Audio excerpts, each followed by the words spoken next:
Let's start Granny Shares again today. Granny Shares the Bible. The Bible.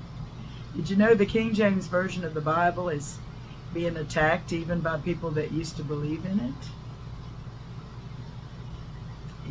It is. But you know what? In the last days there'll be a great falling away. I'm not going to do that. The Lord's going to help me. He has helped me all through the years to know that this Bible is perfect.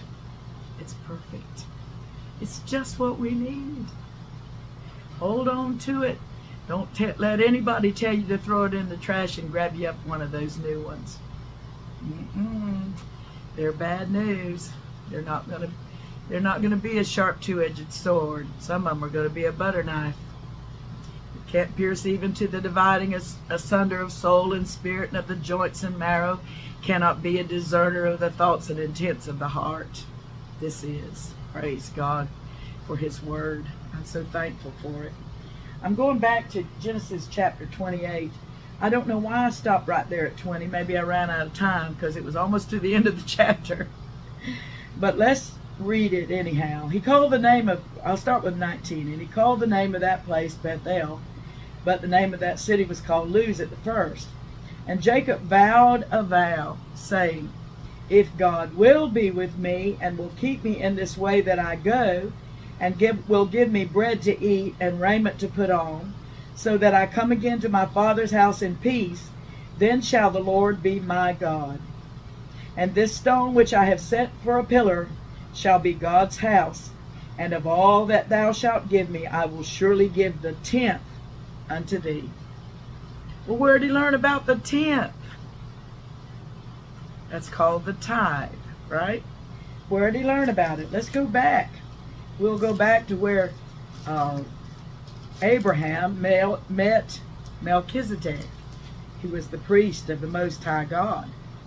And Melchizedek, king of Salem, brought forth bread and wine. This is chapter 14. And he was the priest of the Most High God. And he blessed him and said, blessed be Abram of the Most High God, possessor of heaven and earth. And blessed be the Most High God, which hath delivered thine enemies into thy hand. And he gave him tithes of all. Tithes. A 10th. And here's Jacob saying, of all that thou shalt give me, I will surely give the 10th unto thee. I'll give you tithes. You know, there are people that don't believe in giving tithes. They don't. They actually believe it might be wrong. I don't know. I don't know why they would think it was wrong. But the Lord teaches us, like He told Abraham, told Jacob. I mean, that's how they had that wisdom. That God's work on this earth needs supporting. And it was God's way for us to give Him the 10th of what He gives us. I think that's amazing, because all my life since I've been saved, well, 26 years old, and since I've been saved, the Lord has blessed me to give Him the 10th. I keep 90%. I can give some offering if I want to of that, but the 10th to me belongs to the Lord. It's His. He can use it the way He wants to. And the 10th has supported Brother Michael and me in this work that we have been doing for 34 years. He did it for 30, and I've gone on 4 more years.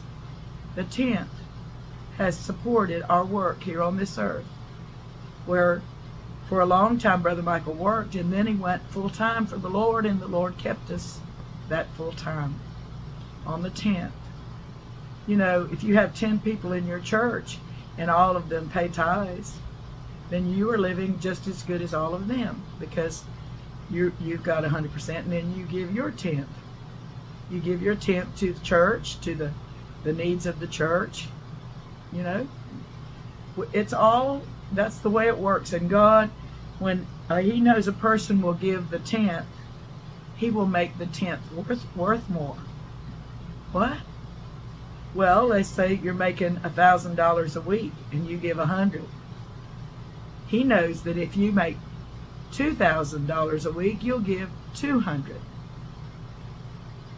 And if he blesses you to make $5,000 a week, his part will be $500, and he knows that you will give it because you know that it's his, that that's what you ought to give him. And that's what Jacob somehow knew. See, Jacob was not just a plain man as far as wanting to stay around the tent. To me, he must have learned from Abraham. He must have learned from Isaac. He must be someone that had spiritual understanding. And so he told the Lord, he said, he said, if God will be with me, he wanted God to be with him. God will be with me and will keep me in this way that I go, and will give me bread to eat and raiment to put on, so that I come again to my father's house in peace. Then shall the Lord be my God. And this stone which I have set for a pillar shall be God's house. And of all that thou shalt... Now he's talking to God. He was talking about him just then. Now he's talking to him. And he said, and of all that thou shalt give me, I will surely give the tenth unto thee.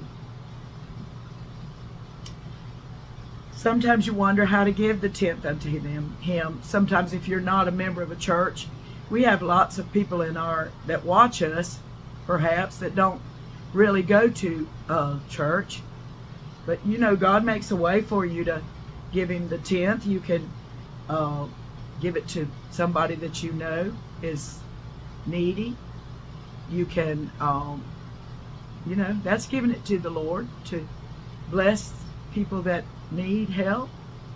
So just go ahead and set aside that tenth for the Lord's work and give him his part, and he'll bless the rest of it. I'll tell you that. He has always done that for me.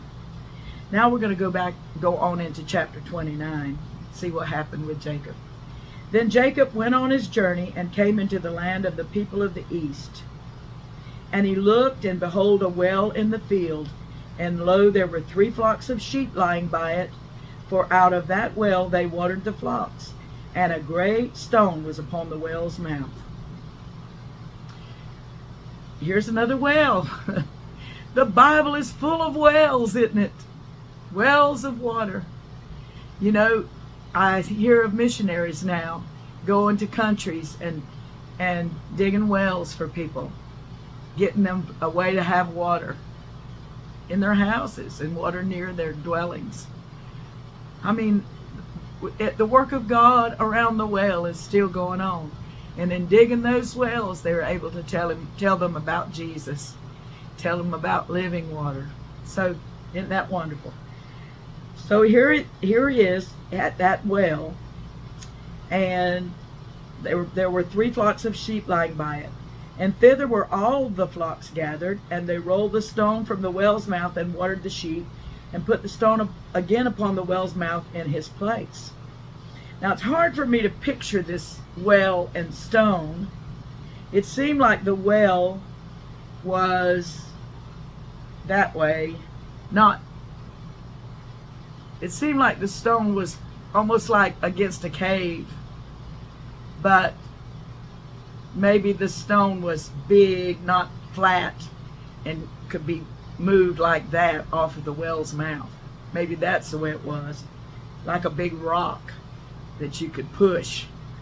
And so it said it was a great stone. So that was what it was. It was like a big stone that was over the well's mouth. And Jacob said unto them, My brethren, whence be ye? And they said, Of Haran are we. Haran. Where's Haran? Yep, that's where Rebecca came from. She came from Haran. That's also where Abraham and Sarah came from, Haran. So he had found what he was looking for. I doubt they had a lot of places that you could see where you were, and they definitely did not have GPS. How far had he walked, you know? I looked on the map, and it seemed like it was 300 miles. You know how far 300 miles is in my miles here? Of course, I drive a car, I don't walk. But 300 miles is if I went from Key West to Valdosta, which you just go over the Florida line into Valdosta. So all the way up the state of Florida is how far Jacob walked from Key West, which is in the water. I mean, it's got bridges, but it's the farthest point south that the United States is. You go from there to Valdosta, Georgia, and you're going about 300 miles. And that's how far he walked. I don't know how many days it took him. It seemed like, I think I measured it was like something like 60 miles to go to Bethel from Beersheba. So I don't think he went that far in one day, but he did ended up sleeping right there one day. Okay, so anyhow, they were from Haran. And he said unto them, Know ye Laban, the son of Nahor? And they said, We know him. Bing. Wow, he's just about there, isn't he? I'm sure he was so glad, so relieved. What a long trip. No telling what all adventures he had along the way. We don't know about all of that. We just know it was a long trip. So Laban, know you Laban, the son of Nahor? Who was Laban? His mother's brother, which was his uncle. And they said, We know him. And he said unto them, Is he well? And they said, He is well. And behold, Rachel his daughter cometh with the sheep. Oh my. God was just working it out, just like he did when the servant went to find Rebekah. Here's God working it out for Jacob. And he said, Lo, it is yet high day, neither is it time that the cattle should be gathered together. Water ye the sheep, and go and feed them. And they said, We cannot until all the flocks be gathered together, until they roll the stone from the well's mouth, then we water the sheep. Who were they? These were men he was talking to, my brethren.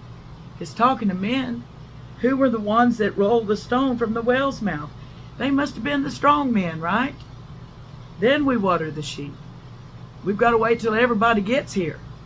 Then we water the sheep. And while he yet spake with him, Rachel came with her father's sheep, for she kept them. Now, the name Rachel, this is very interesting to me. I'm going to look it up because I want to make sure I tell you right. I try to tell you right if I can. This is me sharing the Bible, what I know. And sometimes I have to get my memory to, get back into gear. I thought her name meant you, E-W-E. And that's exactly what her name means. So I had it still in my mind that her name meant you. You is a female sheep. Very valuable thing a female sheep is. Not only for wool, but for little lambs. So her name meant you, E-W-E. And while he yet spake with them, Rachel came with her father's sheep, for she kept them.